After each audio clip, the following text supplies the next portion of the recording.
할렐루야. 자, 오늘 이 수예배 가운데 오신 여러분들 주의 이름으로 환영하고 축복합니다.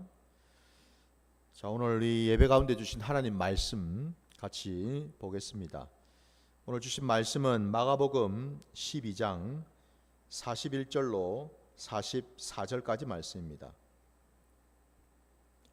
마가복음 12장 41절부터 44절까지 말씀 보겠습니다.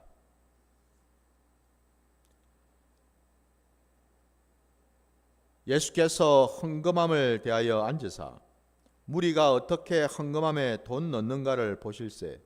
여러 부자는 많이 넣는데 한 가난한 과부는 와서 2렙돈 곧 한 고드란트를 넣는지라. 예수께서 제자들을 불러다가 이르시되 내가 진실로 너희에게 이르노니 이 가난한 과부는 헌금함에 넣는 모든 사람보다 많이 넣었도다. 그들은 다 그 풍족한 중에서 넣었거니와 이 과부는 그 가난한 중에서 자기의 모든 소유 곧 생활비 전부를 넣었느니라 하시니라. 아멘. 자, 오늘 우리에게 주신 이 말씀을 가지고 은혜를 아는 자라는 제목으로 말씀을 증거하고자 합니다. 방금 제가 말씀 제목을 여러분 은혜를 아는 자라고 했습니다. 여러분, 우리 신앙의 자리에서 우리가 늘 사모하고 구하고 찾아야 될 것이 뭔가 다름이 아니라 우리 하나님의 은혜인 줄 믿습니다. 우리 하나님 아버지의 그 은혜, 그 은혜가 부어지면 여러분 우리의 모든 삶의 자리, 내 심령, 내가 바라보는 것, 내가 생각하는 것, 이 모든 것들이 여러분 놀랍게도 하나님이 기뻐하시고 원하시고 더 나아가서는 또 내 영이 기뻐하고 원하는 그 모습으로 나타나게 되는 줄 믿습니다. 여러분, 우리의 모든 변화의 시작, 우리의 삶의 자리 가운데 우리가 치유되고 회복되고 정말 새롭게 되는 그 모든 그 시작점은 다름이 아니라 하나님의 은혜가 부어질 때인 줄 믿습니다. 이게 중요하죠. 오늘 우리가 읽은 이 본문, 우리가 너무나 잘 알고 있는 본문 아닙니까, 여러분? 또 오늘 예수님께서요, 회당에서 말입니다, 그 헌금함을 이제 마주보고 앉으셔가지고 41절의 말씀에 보니까 무리가 어떻게 헌금함에 돈 넣는가를 보실세라고 되어 있습니다. 아니, 왜 우리 주님께서는 그 회당에 들어가셔가지고 굳이 그 헌금함을 이제 마주보고 앉으셔가지고 유심히 말입니다, 그 회당에 들어오는 사람들, 그들이 그 헌금함에다가 헌금을 어떻게 하는지를 보셨다라고 말씀하고 있지 않습니까? 그죠? 왜 주님께서 그걸 보셨을까요? 여러분들은 오늘 이 말씀 속에서 무엇을 좀 느끼십니까? 왜 굳이 주님께서 사람들이 그 헌금함에다가 헌금을 어떻게 하는지를 보시려고 하셨을까? 바로 여기에 대한 우리가 여러분 답을 오늘 말씀을 통해서 우리가 깨달아야 될 줄 믿습니다. 여러분, 굳이 우리가 신앙생활을 하고 여러분 교회 생활을 하는 데 있어 가지고 오늘 뭐 예수님 시대도 마찬가지인 것처럼 이 교회 가서 이렇게 하나님께 예물을 이렇게 올려드리는, 이렇게 헌금을 하는 어떤 그런 그 일들을 우리들도 지금 하고 있는데 왜 굳이 하나님께서는 그 모습을 유심히 주의 깊게 보셨을까요? 누구는 돈을 얼마나 내는가? 뭐 오늘 본문에 나온 것처럼 뭐 회당에 들어온 사람들은, 그 부류들은 각양각색이겠죠.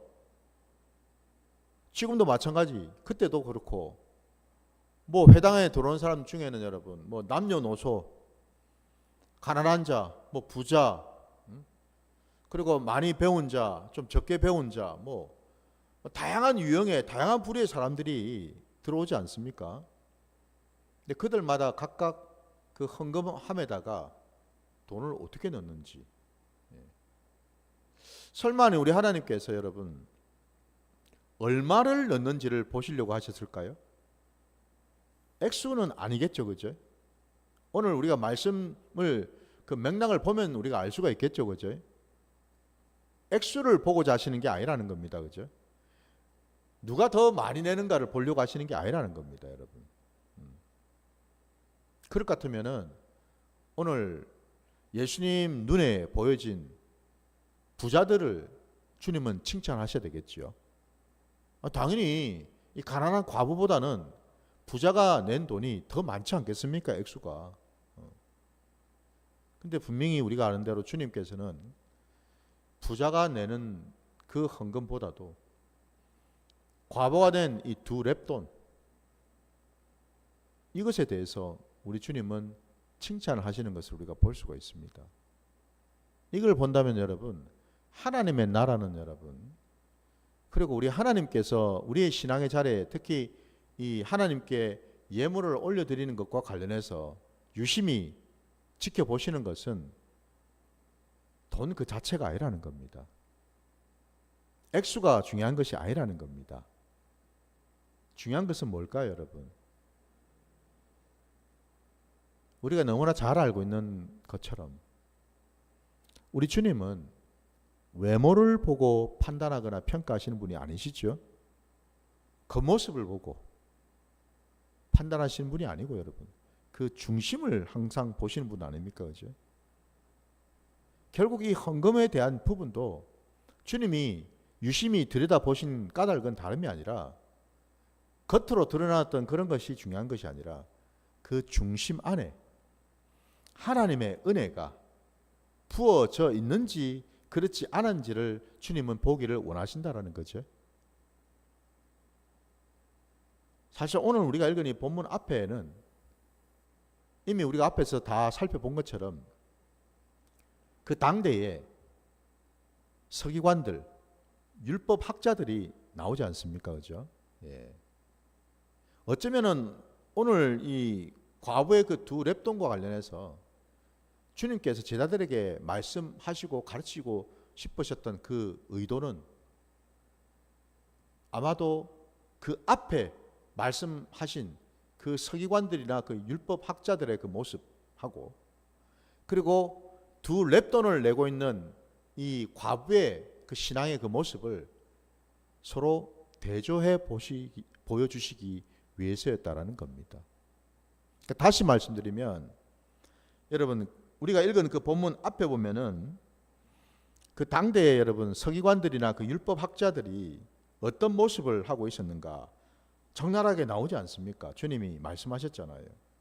38절부터 보시면은 긴 옷을 입고 다니는 것, 시장에서 문안받는 것, 회당에서 높은 자리에 그리고 잔치 윗자리에 앉으려고 하는 것, 그리고 과부의 가산을 삼키고 외식으로 길게 기도하는 그런 모습.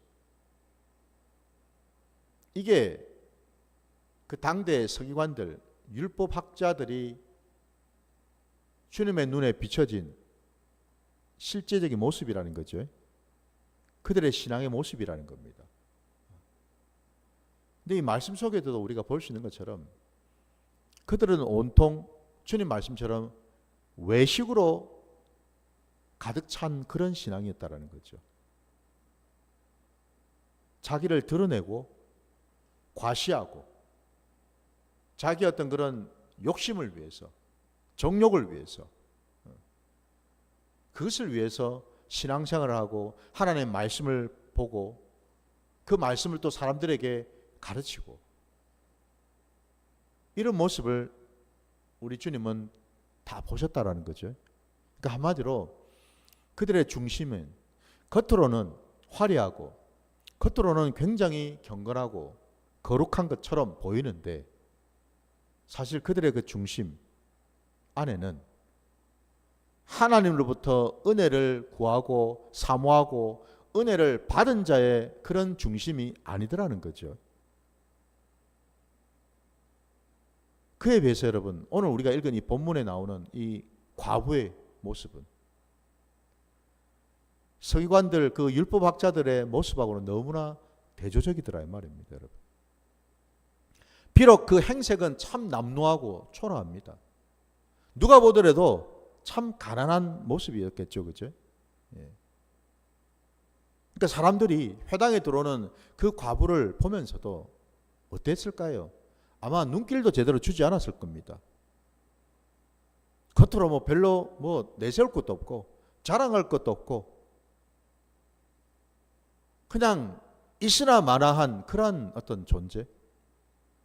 더더군다나 그 당대 여러분, 과부라는 이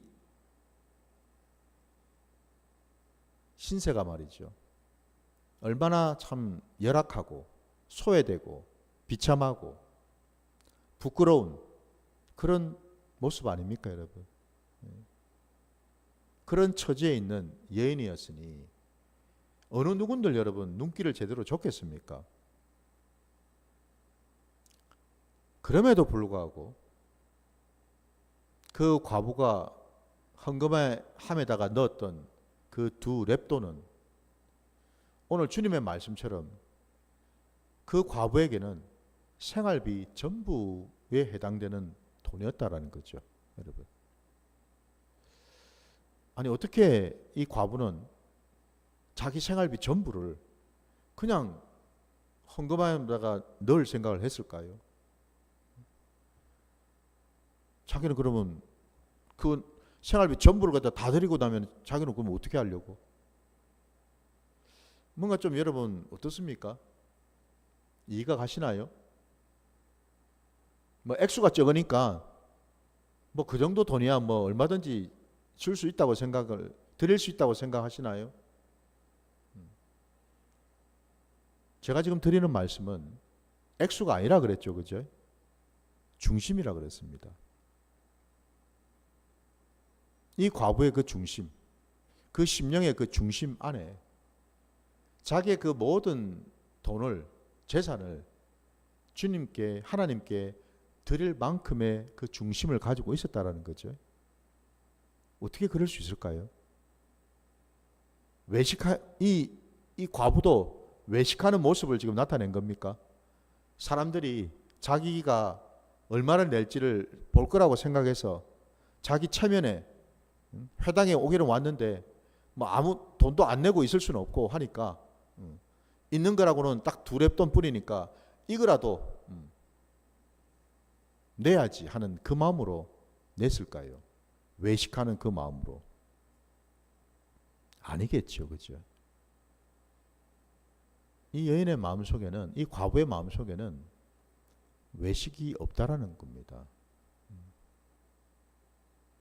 어떻게 이렇게 할 수 있었을까? 우리 신앙의 자리에서 여러분 중요한 것은 뭐겠습니까? 말씀을 듣고 끝내는 게 아니라 그 말씀을 들은 즉시 순종하는 자리로 나가는 것이 중요한 거죠, 그죠? 이게 우리 기독교 신앙입니다. 이 여인은 하나님으로부터 은혜를 받은 자라는 겁니다. 그러니까 다시 말씀드리면 여러분 한번 생각해 보십시오. 이 여인이 하나님과 평소에 말입니다, 하나님에 대해서 깨닫지도 못하고 하나님의 은혜도 뭐 누리지도 못하고 경험하지도 못한 여인이라면은 과연 자기의 전 재산이라고 할 수 있는, 생활비 전부라고 할 수 있는 이 두 렙돈을 그냥 드릴 수 있었겠어요? 사람은 여러분 절대 그럴 수가 없습니다, 여러분. 그냥 무턱대고 아무 생각 없이 그냥 할 수가 없다 이 말입니다, 여러분. 또 이 여인이 이렇게까지 자기의 생활비 전부를 드릴 수 있었다라는 말은 그 이전에 이 회당에 들어와서 헌금함에다가 두 렙돈을 드릴 만큼 그 이전의 말입니다. 그 과부는 평소에 하나님을 신뢰하고 하나님과 온전한 관계 속에 있었다라는 것을 우리가 알 수가 있다라는 겁니다. 여러분 생각해 보십시오. 은혜를 여러분 그냥 가만히 있는데 은혜가 떨어지나요? 그냥 뭐 은혜만 그냥 뭐 바라본다고 그냥 나옵니까 은혜가? 아니겠죠, 그죠?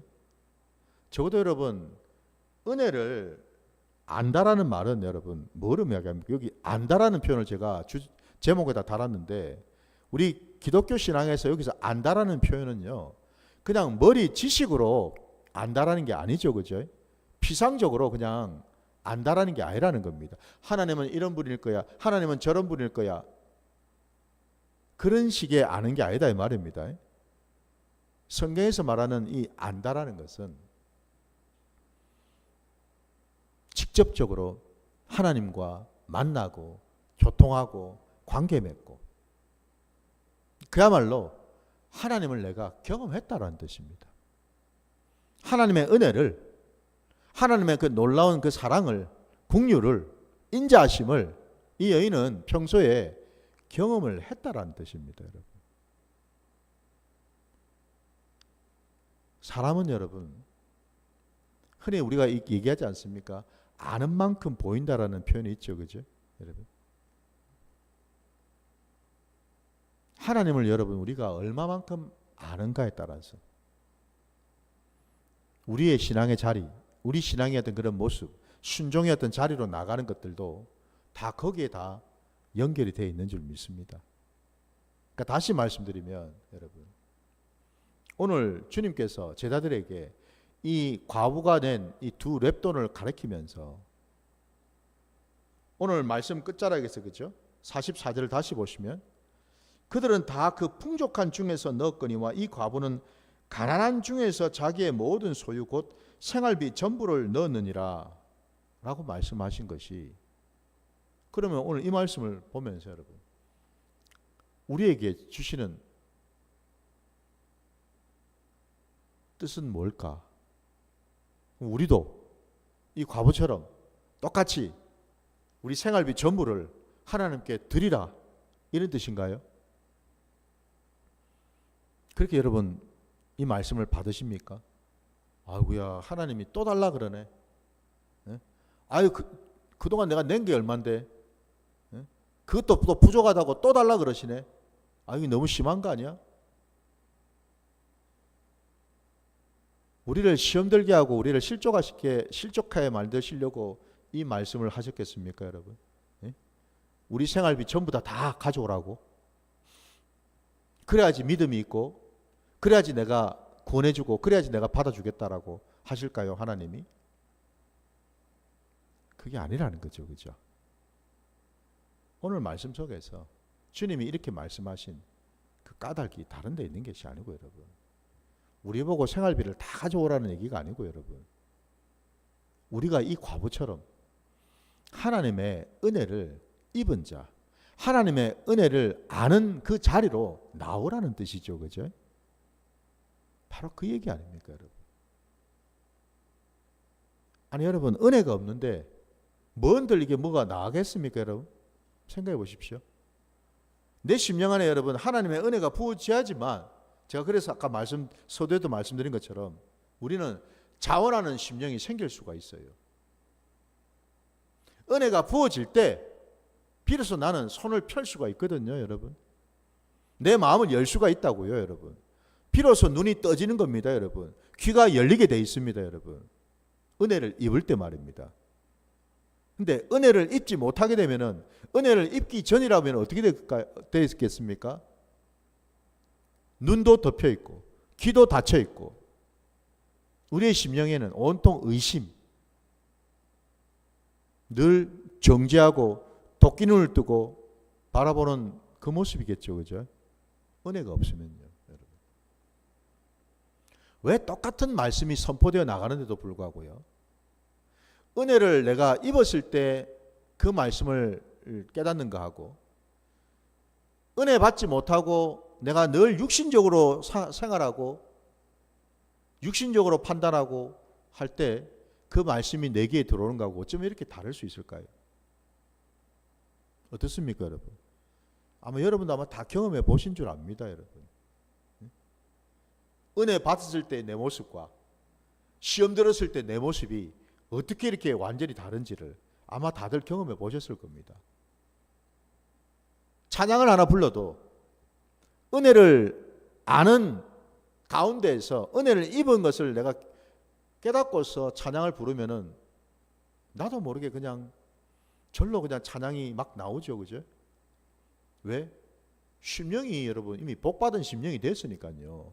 은혜를 입어가지고 그 찬양만 불러도 그냥 막 눈물이 나오고 그냥 감사가 그냥 절로 나오고. 근데 여러분 은혜가 없을 때 찬양이 잘 나옵니까, 여러분? 안 나옵니다. 입도 딸싹하기 싫어요, 여러분.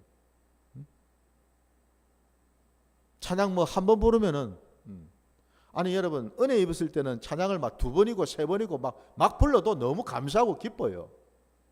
근데 시험이 들면 어떻습니까? 은혜가 떨어지면 두 번만 불러도 도끼 눈을 뜹니다. 아이고 한 번만 부르지 귀찮고로 뭐 또 두 번씩이나 부르노. 그렇지 않습니까, 여러분? 저만 그런가요? 그래서 여러분 오늘 이 과부는요 그냥 자신의 생활비 전부를 하나님께 드리는 게 아니었다라는 겁니다. 평소에 이 과부가 늘 하나님을 사모하고 하나님을 신뢰하고 하나님을 의지하고 하나님을 경험하고 하나님을 만나고 그래서 하나님의 은혜를 누려봤다라는 겁니다, 여러분. 맛을 봐야 맛을 안다고. 하나님의 은혜도 누려본 자가 경험해본 자가 그죠?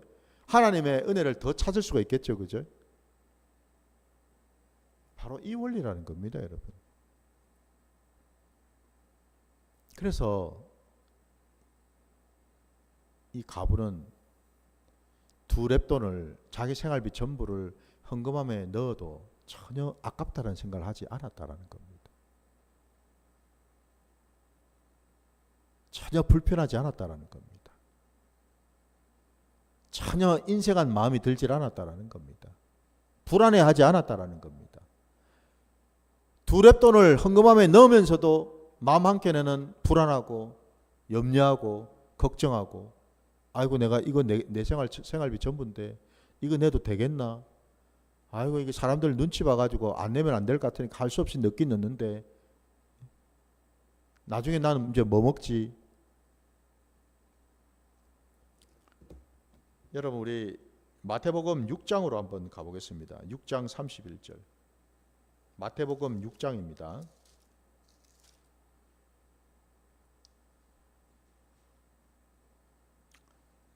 마태복음 6장 우리 30절부터 보겠습니다. 30절부터 34절까지 말씀. 오늘 있다가 내일 아궁이에 던져지는 들풀도 하나님이 이렇게 입히시거든 하물며 너희일까 보냐 믿음이 작은 자들아. 그러므로 염려하여 이르기를 무엇을 먹을까 무엇을 마실까 무엇을 입을까 하지 말라. 이는 다 이방인들이 구하는 것이라. 너희 하늘 아버지께서 이 모든 것이 너희에게 있어야 할 줄을 아시느니라. 그런즉 너희는 먼저 그의 나라와 그의 의를 구하라. 그리하면 이 모든 것을 너희에게 더하시리라. 그러므로 내일 일을 위하여 염려하지 말라. 내일 일은 내일이 염려할 것이요 한날의 괴로움은 그날로 족하니라. 아멘. 우리 이 말씀도 우리가 너무나 잘 아는 말씀 아닙니까, 여러분? 뭘 먹을까? 뭐 마실까? 뭐 입을까? 세상의 염려, 근심, 걱정, 내일을 염려하는 그런 마음 우리 안에 있지요. 있습니다. 이 말씀하고 연결시켜 볼 때 여러분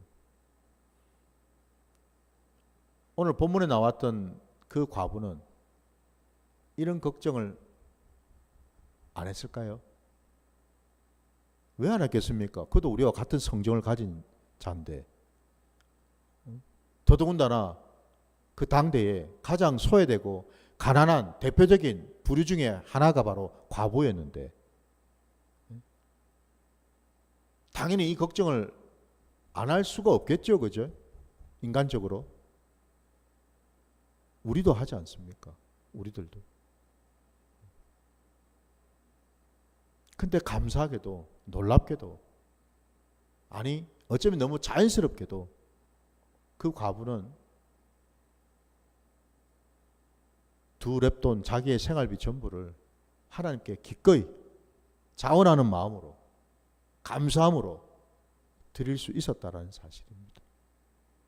그 말은 오늘 이 마태복음 6장의 말씀, 우리가 읽었던 그 말씀하고 연결시켜 본다면은 적어도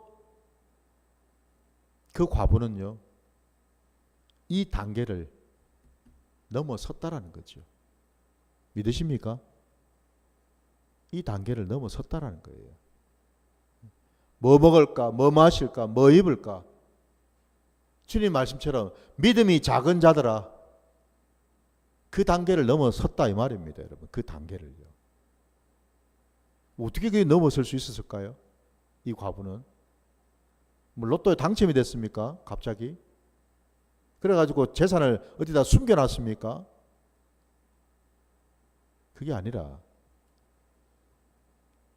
이 과부가 이 단계를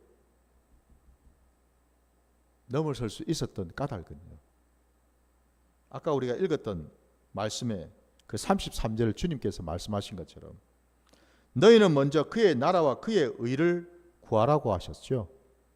그리하면 이 모든 것을 너희에게 더하시리라 말씀하셨습니다.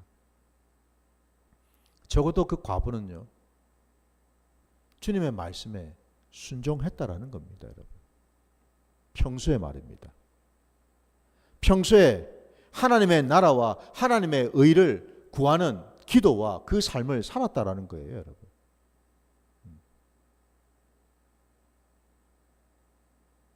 바로 그 모습이 우리 주님이 늘 말씀하시는, 여러분, 어린 아이와 같은 그 모습이겠죠. 믿으십니까? 바로 어린 아이와 같은 모습이죠. 날마다 하나님의 그 선하심, 하나님의 그 뜻, 그것만을 늘 구하면서 나아갔다는 것 아니겠습니까, 여러분? 여러분, 우리 누가복음 18장도 한번 보겠습니다. 누가복음 18장 16절과 17절.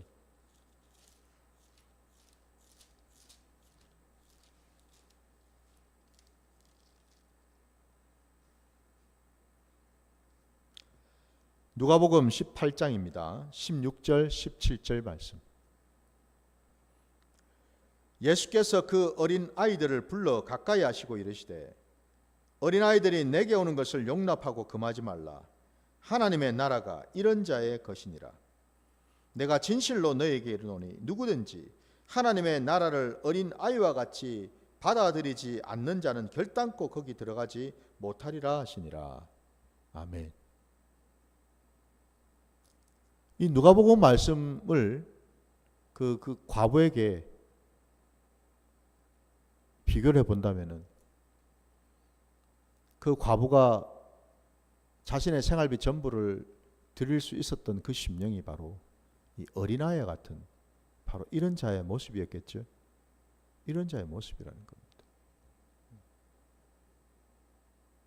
그리고 주님 말씀처럼 이 어린아이 같은 이런 심령을 가진 자라야 하나님의 나라에 들어갈 수 있다고 말씀하셨습니다, 여러분. 이 어린아이와 같은 이런 자, 말씀에 나와 있는 것처럼 하나님의 나라를 어린아이와 같이 받아들이지 않는 자, 그러면 하나님의 나라를 어린아이처럼 받아들인다라는 걸 뭘 의미할까? 어린아이는 전적으로 부모를 의지하죠. 100%입니다. 자기 생각이 없지 않습니까, 여러분? 자기 계획, 자기 잔머리, 자기 어떤 계산 이런 게 없지 않습니까, 여러분? 있는 그대로 부모에게 나아가는 아이지요. 전적으로 부모를 신뢰하고 의지하고.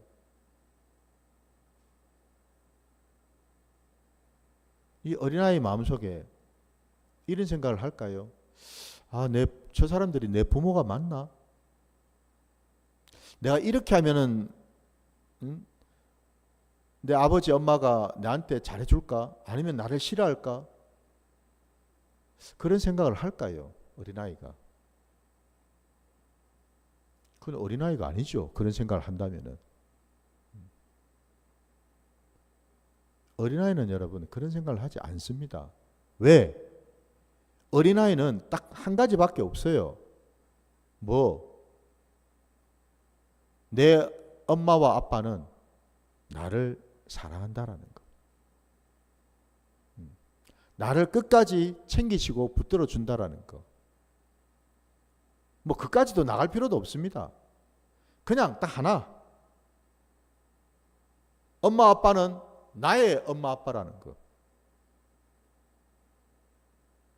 나를 사랑한다라는 거. 딱 그거 하나뿐입니다, 여러분. 복잡하게 할 것이 없습니다. 어린아이가 머리를 굴려봐야 복잡하게 생각할 게 뭐가 있겠습니까, 어린아이가. 이런 어린아이 같은 이런 심령요, 여러분. 사실은 여러분 우리 신앙의 자리에서 힘든 이유가 바로 이 부분이요. 왜냐하면 우리는 지금 어린아이가 아니기 때문에 그렇죠.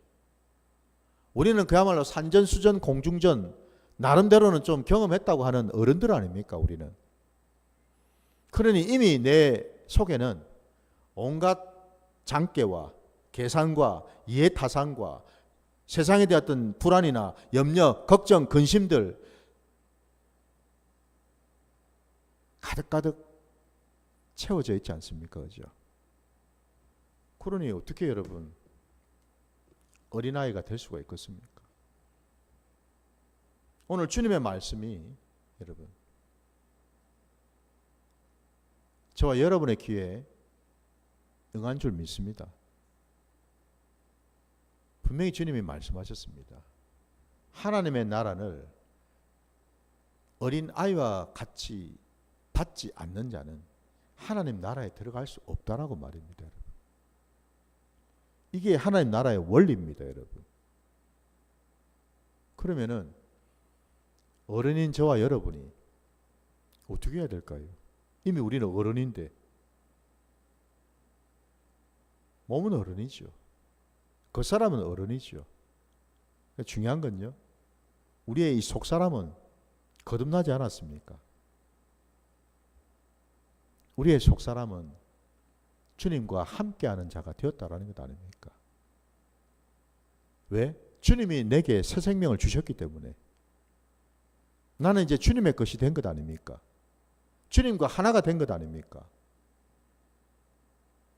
하나님이 나의 아버지가 되시지 않았습니까?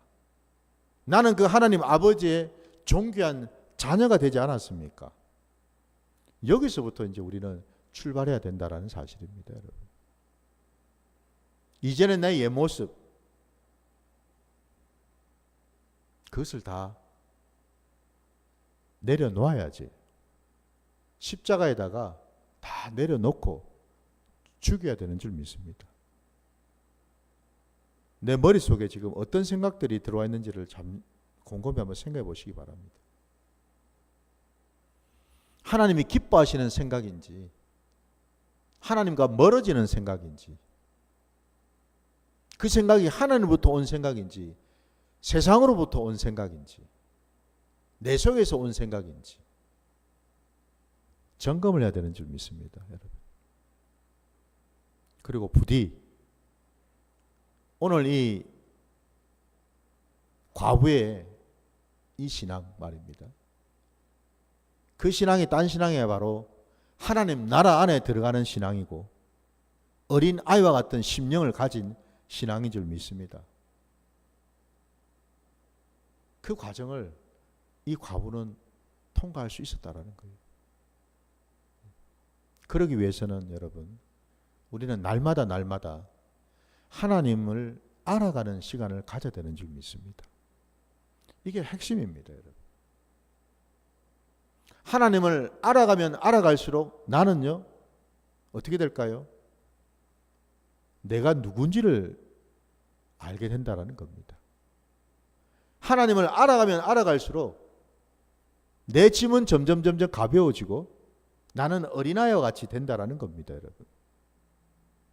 왜? 내 아버지가 하나님이시지 않습니까?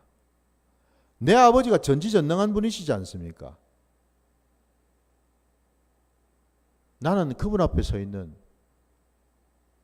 존귀한 자녀라는 거죠.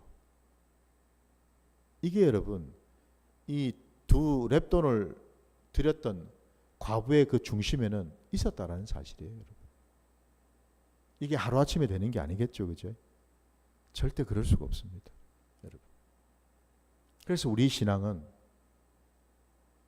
전진하는 신앙이 돼야 되고 훈련하는 신앙이 돼야 될 줄 믿습니다. 그냥 뭐 가만히 앉아 있는다고 되는 것이 아니라는 겁니다. 오늘 이 수예배 통해서도 여러분, 오늘 이 말씀을 붙들고 우리가 또 기도할 때 다른 걸 기도하지 마시고 여러분, 하나님 알기를 소원하는 기도를 드리시기 바랍니다. 자녀인 내가 나의 아버지 하나님을 더 알고 싶습니다. 더 깨닫고 싶습니다. 더 경험하고 싶습니다. 그럴 때 우리는 마침내 이 과부처럼요,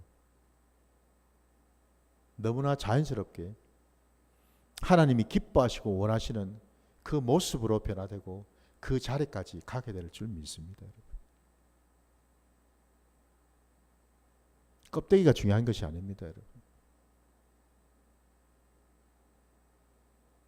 결국 하나님이 우리를 보시는 것은 우리의 중심이지요. 그 중심이 날마다 주님을 찾으시고 주님을 경험하시고 주님 알아가기를 힘쓰시는 그런 복된 심령이시기를 주의 이름으로 축원합니다.